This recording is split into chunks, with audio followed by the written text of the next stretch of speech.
사건이 일어났습니다. 그 사건은 예수님께서 변화산에 올라가셨을 때 바로 산 아래에서 일어났습니다. 예수님과 세 명의 제자들이 변화산에 올라간 사이에 한 사람이 간질병 걸린 아들을 이 산 밑에 남아있는 이 9 제자들에게 데리고 왔었던 것이죠. 가까스로 소문해서 예수님이 계신 곳을 찾았습니다만 안타깝게도 예수님은 산 위에 올라가 계시고 제자들만이 남아있는 그런 상황이었습니다. 여러분, 간질병으로 고생하는 분을 보신 적이 있나요? 저는 본 적이 있습니다. 참 처참하다고. 자기를 스스로 제어하지 못하고 거품을 품으면서 좌우로 나뒹구는 모습, 그것을 제어할 수 없어서 안타깝게 바라봐야만 되는 그런 부모의 모습을 직접 본 적이 있습니다. 옆에서 바라보는 우리도 안쓰럽고 불쌍한데, 오늘 본문에 나오는 이 아이의 아비의 마음은 어땠을까? 천갈래 만갈래 찢어졌을 것입니다.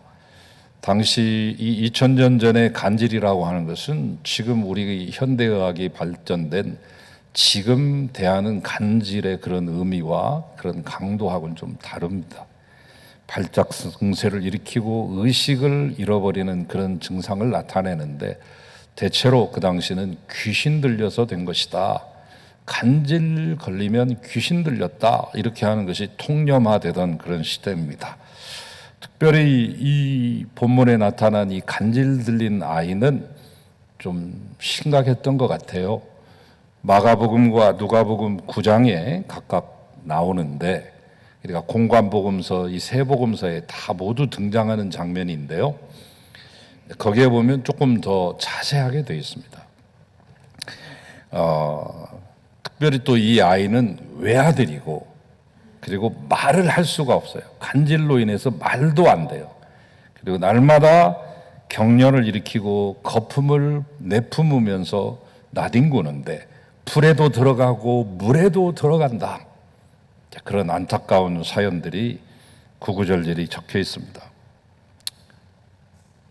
아마도 이 아이의 병에 좋다고 하는 거 안 써봤겠습니까? 좋은 약이 어디 있다, 용한 의사가 어디 있다라고 하는 소문만 들리면 그곳이 어디든지 달려갔을 것입니다. 그러다가 드디어 수소문 끝에 예수님의 계신 곳을 찾아내고 예수님의 무리에 접근하게 되죠. 안타깝게도 그 자리에 바로 예수님은 계시지 않았습니다만은, 예수님이 계시지 않는데 이 제자들이 어떻게 했겠습니까? 여러분이 제자들 같으면 어떻게 했을까요? 우리 선생님 내려오실 때까지 좀 기다려보죠. 내일 아침에 모실 것 같은데 이렇게 하시겠습니까? 아니면 팔을 걷어붙이고 내가 선생님만은 못하지만 우리가 한번 해보겠습니다, 이렇게 하시겠습니까? 아마 제자들은 한 명씩 돌아가면서 나섰을지도 모릅니다. 남아있었던 야고보가 제일 먼저 팔을 걷어붙이고 제가 한번 해보겠습니다 하고 했지만, 역시 무리수, 그 뒤를 이은 빌립이나 바돌로메나 또는 도마나 마테나 알페오의 아들 야고보나 다데오나 또는 시몬이나 가룟 유다까지 모두 돌아가면서 안간힘을 쓰면서 한 명씩 안 되면 두세 명씩 팀을 짜가지고라도 이 간질을 고쳐보려고 애를 쓰지 않았겠습니까? 무진애를 썼습니다. 진땀 뺐습니다. 제자 생활 3년 만에 제일 어려운 고비를 그들이 맞고 있었을 것입니다. 또 그럴 것이, 자기들하고 이 간질 들린 아이하고 그 아비만 있는 게 아니라 구경꾼들이 다 모여왔다고요. 그리고 그 주변에는 서기관들도 가득 차 있었습니다. 서기관들은 어떻게 하면 선생님이신 예수님의 그 잘못을 잡아낼까 하고 꼬투리 잡아내려고 올무를 놓으려고 하는 그런 악한 의도를 가지고 있는 사람들 앞에서 창피당하게 생겼으니까 얼마나 힘을 다했겠습니까? 그러나 끝내 그 아이의 병을 고칠 수가 없었습니다. 무능력이요 무기력이요 무대책이며 망연자실했고 패닉 상태에 빠지게 되죠. 바로 그때 헤매고 있는 그 당시에 때마침 예수님께서 변화산에서 내려오셨습니다. 누가복음에는 이튿날 아침에 내려오셨다 그렇게 표현하고 있습니다만, 어쨌든 예수님은 제자들이 간질에 걸린 아이에게서 귀신을 쫓아내지 못했다는 말을 제자들한테 직접 들은 것도 아니에요. 보고를 누구한테 받았냐면 깐죽거리는 서기관들한테 받은 겁니다. 당신 제자들도 별거 아닙디다. 완전 사기구만 이거. 능력 있다는 당신의 그 힘을 이어받은 제자들이라면 한 명도 아니고 9명이 떼거리로 달려붙어서 했는데 아직도 못 고치고 있어요. 아마 고소하다는 듯이 비웃는 어투로 그렇게 말했을 것입니다. 그때 예수님이 마음이 많이 상해졌던 것 같아요. 제자들을 향해서 호되게 꾸짖습니다. 이 믿음이 없는 패역한 세대들이야. 내가 언제까지 너희와 함께하며 얼마나 너희를 참아주면 되겠냐? 예수님의 첫 마디, 믿음이 없고 패역한 세대. 아이의 병을 고치지 못한 근본 문제가 어디 있는지를 정확하고 적확하게 지적하고 있는 대목입니다. 문제는 믿음이 없기 때문이라는 거예요. 여러분, 오늘날 우리가 겪고 있는 모든 문제의 가장 근원적인 원인이 어디 있을까요? 워낙 힘든 시대를 사니까 그 원인을 파악하고 분석하는 것도 이제 많이 지치고 질렸을 것입니다. 이 코로나가 이렇게까지 오게 될 줄 누가 알았겠습니까?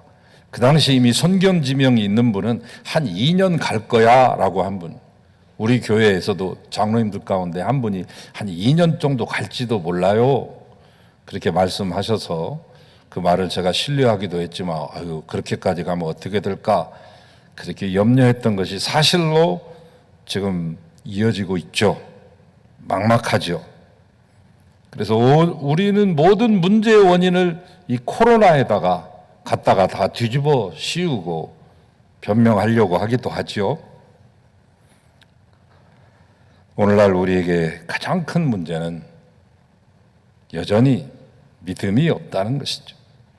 오늘날 왜 우리의 삶에 기쁨이 없을까? 하나님의 약속과 축복과 은혜를 누리는 삶을 살지 못하고 있을까?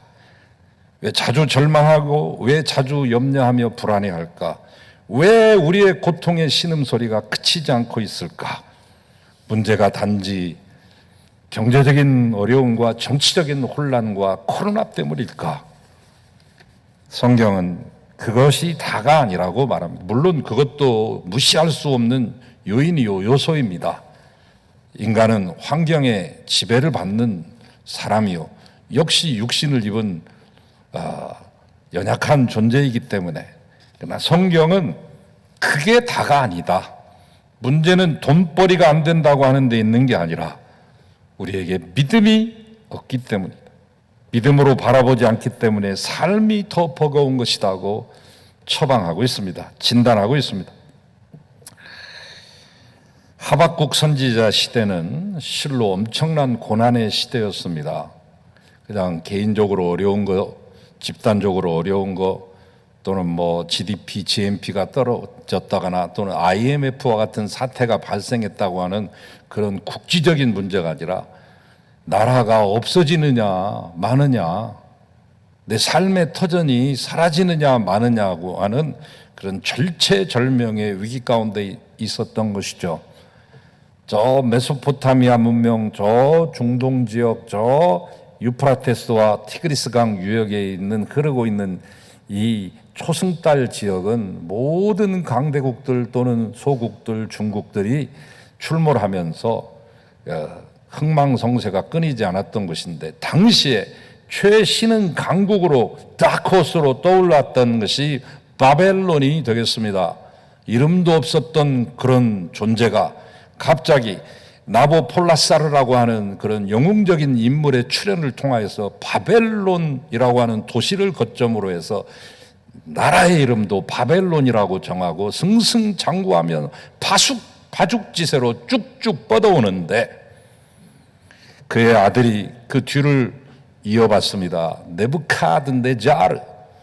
원래 본명이죠. 성경에서 번역할 때는 약간 콩그리식격으로 느부갓네살 이렇게 해서 우리에게는 느부갓네살이 더 익숙합니다만 무려 18개월을 걸쳐서 3번의 이 공격을 통해 가지고 더 정확하게 말하면 마지막 치명타를 때리는 것까지 합친다고 하면 비공식적인 것까지 합친다고 하면 18개월 동안 4번을 친 것입니다. 완전히 예루살렘을 포위했습니다. 왕이었던 시드기야가 보는 앞에서 두 왕자 생떼 같은 자식이 칼로 쳐서 죽임을 당하는 광경을 목격해야 했으며 참척의 아픔을 받았을 뿐만 아니라 그 목격했던 두 눈을 현장에서 인두로 지져가지고 그 두 눈을 뽑아가지고 손을 쇠사슬을 묶인 채 바벨론 땅으로 처참하게 끌려가야만 했던 완전히 초토화가 되기 일보 직전인 바로 이러한 시국 아닙니까? 이런 어려운 현실과 믿음이 도대체 어떤 상관이 있는 것입니까? 하박국 선지자가 당했던 그 당시의 상황보다 더 처절한 상황은 없습니다. 인간으로서 가져야 됐던 그 상황 가운데 그보다 더 처절한 상황은 없었을 것입니다. 그런데 이러한 현실과 이 믿음이 도대체 어떤 상관관계가 있는 것인가? 하박국 선지자는 처음에는 좌절했습니다. 회의했습니다. 그래서 하나님께 많이 묻기도 했습니다. 아니 묻는다기보다 따지기까지 했습니다. 최후의 발악까지 했습니다마는 이제 자신의 삶을 믿음의 눈으로 바라보기 시작했습니다. 이 역사적인 정황을, 나라의 이 정세를 믿음의 눈으로 바라보기 시작했습니다. 그랬더니 그의 입술에서 자기도 모르게 이런 노래가 터져나왔습니다. 비록 무화과 나무 무성치 못하며 포도나무 열매 없으고 감람나무에 소출 없고 논밭에 식물 없어도 우리의 양떼가 없고 외양간에 송아지 없어도 나는 여호와를 인하여 기뻐하고 내 구원의 하나님으로 인하여 즐거워하리로다. 주 여호와는 나의 힘, 나의 발을 사슴과 같게 하사 나로 나의 높은 곳에 다니게 하시리로다. 할렐루야. 이 노래가 그냥 거저 나올 수 있습니까? 천금을 준다고 해도, 아니면 때려 죽인다고 옆에 고문관이 망나니가 칼을 들고 있다고 해서 이러한 기쁨과 승리의 노래가 저절로 터져 나올 수 있는 것은 아니죠. 믿음의 눈으로 바라보니 달라졌습니다. 상황 전혀 1도 안 달라졌습니다. 0.01%도 바뀐 게 없습니다. 바뀐 게 있다면 상황을 바라보는 눈이 달라진 거죠. 이전에 믿음 없는 눈으로 볼 때는 불평의 소리와 신음하는 소리밖에는 낼 수 없었습니다. 거기에는 감사도 찾아볼 수 없었으며 기쁨을 발견할 수도 없었습니다. 모든 상황이 절망적이었기에. 그런데 믿음을 회복하고 믿음의 눈으로 바라보니 이제는 달라 보입니다. 상황이 확 바뀐 거 아닙니다. 똑같은 상황인데도 찬양할 수가 있었습니다. 똑같은 상황인데도 감사의 찬양을 드릴 수 있었습니다. 믿음의 눈으로 보니 문제보다 크시고 상황보다 크신 하나님이 계시다는 것을 알았기 때문입니다. 느헤미야가 마치 그의 느헤미야 1장에서 폐허된 조국을 놓고 눈물 흘리며 금식하며 기도했던 그 당시에 하나님을 불렀던 그 호칭처럼 크고 두려우신 하나님이여, 문제보다 크고 그 세상의 그 어떤 것보다 더 두려운 존재인 하나님임을 인식하고 하나님을 불렀을 때 하나님은 이스라엘 백성들이 살 길을 주시고 52일 만에 무너졌던 성벽을 새롭게 수축하고 그곳에서 정착할 수 있었던 것이죠. 전능하신 하나님, 우리의 아버지 되신 하나님만 우리와 함께 하신다면, 아니 그것을 우리가 믿을 수 있다면 어떤 상황에서도 감사할 수 있으며 어떤 상황에서도 이 하박국보다 더 훌륭한 찬양의 시를 올려드릴 수 있습니다. 이제 어렵고 힘들지만 우리도 이 하박국의 노래를 부를 때입니다. 아니 하박국의 노래를 부릅시다. 오늘 한국 사회의 문제는 경제적으로 어렵고 정치적으로 혼란스럽다고 하는 것도 문제죠. 이런 분들한테 정치를 맡겨도 되나 싶을 정도로 너무 막장으로 치닫고 있는 모습이 매우 안타깝습니다. 불과 대통령 선거를 6개월도 채 남겨놓지 않는 이 상황 속에서 이렇게까지 혼란스러워야 되느냐. 여는 여대로 야는 야대로 자체 분열을 하면서 누구를 위한 정치를 하는지 알 수 없을 정도로 심히 염려스러운 상황이죠. 이러한 사회를 문제다라고 우리가 말하는 것은 쉽습니다. 그러나 더 큰 문제가 있으니 이러한 사회를 믿음 없는 눈으로 바라보고 있는, 여전히 세속의 잣대를 가지고 재단하고 진단하고 있는 우리 신앙인들의 믿음 없음이 더 큰 문제이죠. 여러분, 혹시 가정에 문제가 있으신가요? 남편이나 아내에 문제가 있는 것 아닙니다. 우리에게 믿음이 없기 때문이고 우리가 믿음으로 그 문제를 풀어가려 하지 않기 때문에 힘들 뿐입니다. 자녀로 인해서 힘드신 분들도 적지 않게 계실 겁니다. 그러나 이제 믿음의 눈으로 바라보십시오. 자녀들에게 문제가 있는 것이 아니라 문제를 믿음으로 풀려 하지 않는, 도무지 도통 믿음으로 풀려 하지 않는 우리의 믿음 없음이 더 큰 문제가 아니겠습니까? 교회도 마찬가지. 교회가 재정적으로 어렵기 때문에 문제가 일어나지 않습니다. 재정적으로 어려운 교회는 문제가 별로 없습니다. 풍요로운 곳에 문제가 있습니다. 그 돈을 어떻게 쓰느냐를 놓고 사분오열됩니다. 사람이 없기 때문에 문제가 일어나는 것도 아닙니다. 능력이 많은 사람들이 많은 곳에 문제가 일어납니다. 오늘날 교회의 모든 문제도 모두 믿음의 문제입니다. 믿음을 잃어버렸고 영적인 능력을 잃어버렸습니다. 그래서 문제가 있을 뿐입니다. 문제가 다른 곳에 있다고 생각하는 그것이 문제입니다. 내가 믿음이 없음이 문제임을 깨닫지 못하고 외적인 요인에서만 그 문제를 찾으려고 하는 접근 자체가 잘못된 것입니다. 오늘 성경의 말씀은 이것을 말씀하고 있는 겁니다. 오늘 본문으로 다시 돌아갑니다. 제자들 앞에 간질병 걸린 아이가 있다는 것 때문에 문제가 일어난 거 아닙니다.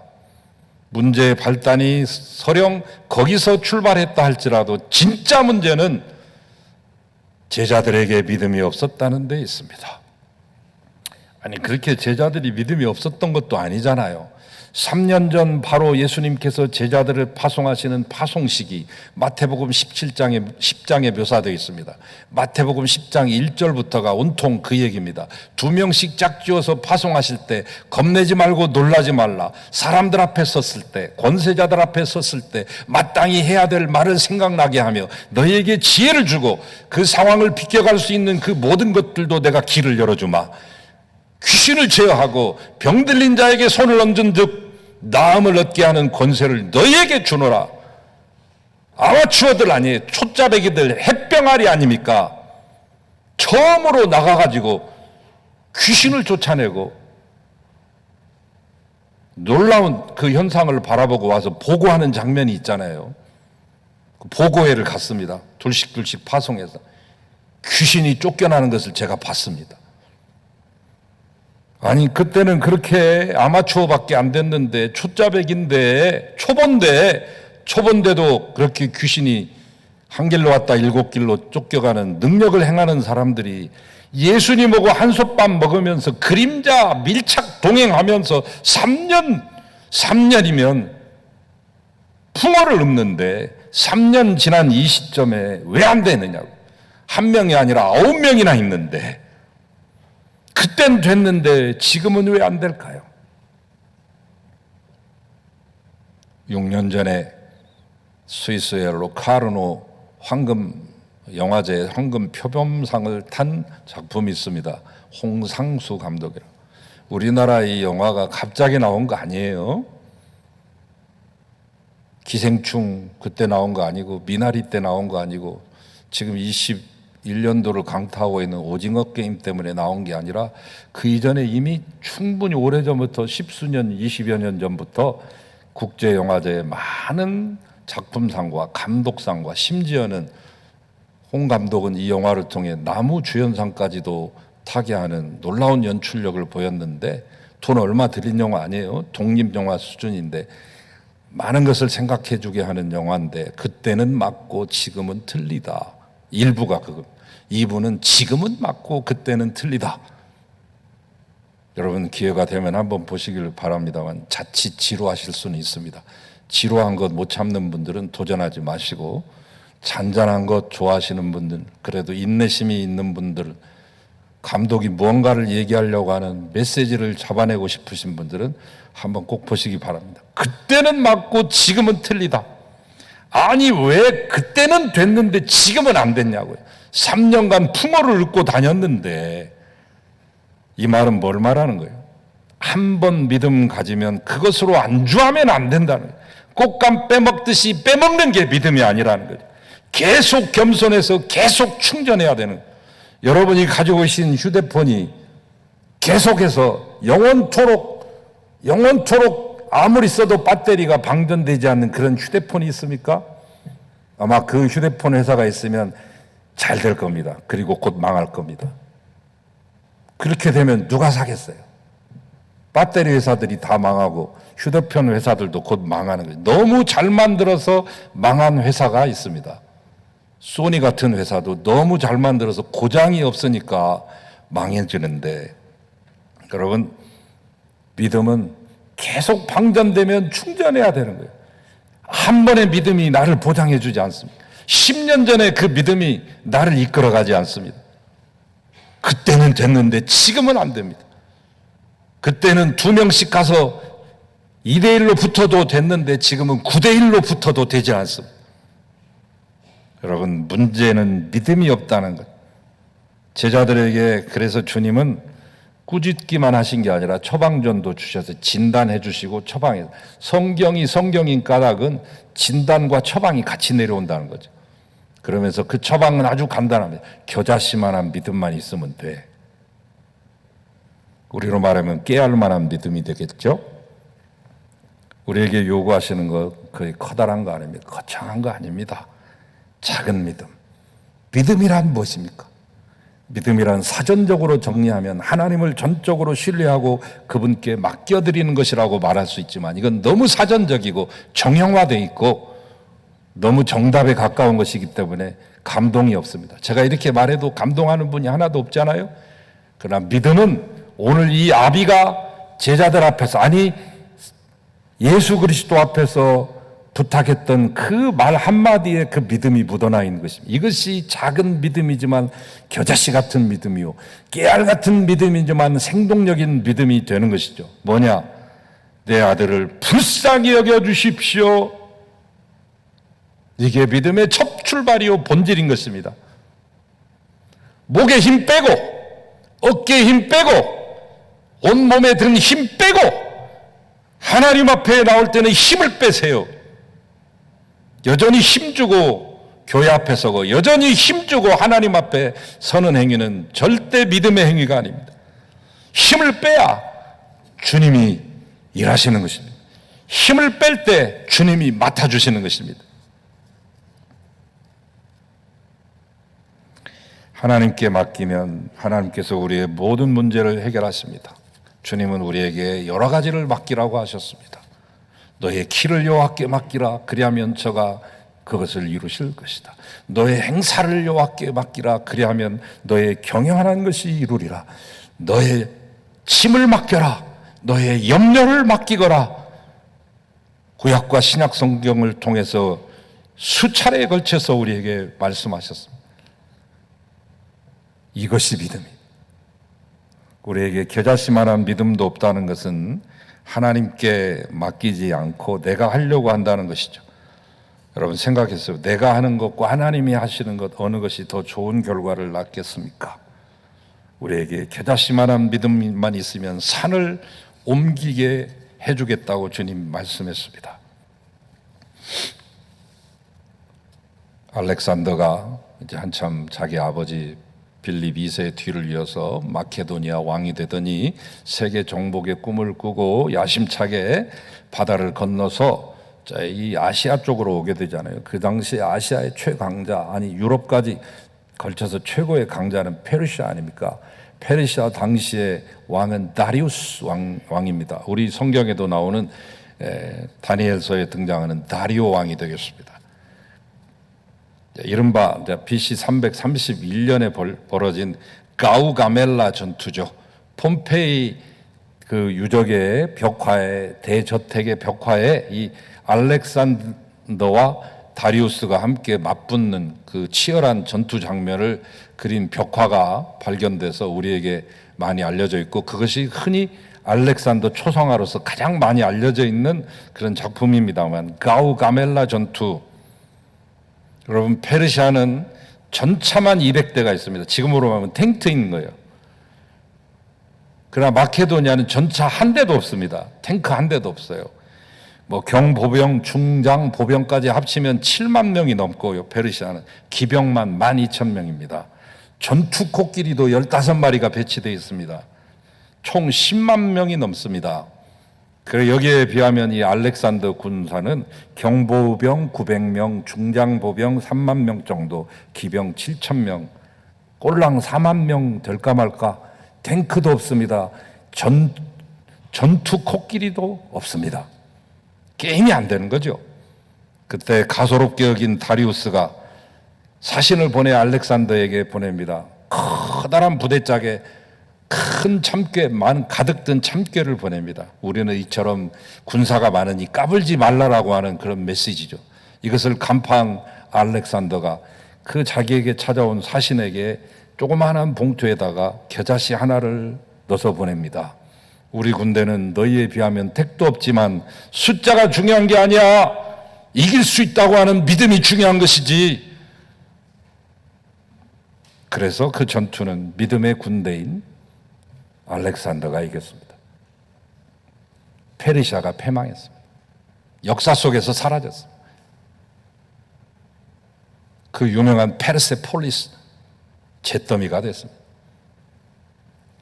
여러분, 모든 믿음의 식구들은 예수님께서 말씀하신 산을 옮길 만한 믿음, 겨자씨처럼 작지만 그 안에 생명력인 있는 믿음을 지니셔서 어떠한 환경 속에도 이 믿음으로 승리하시며 살아가시는 승리의 크리스찬들이 되시기를 축원합니다.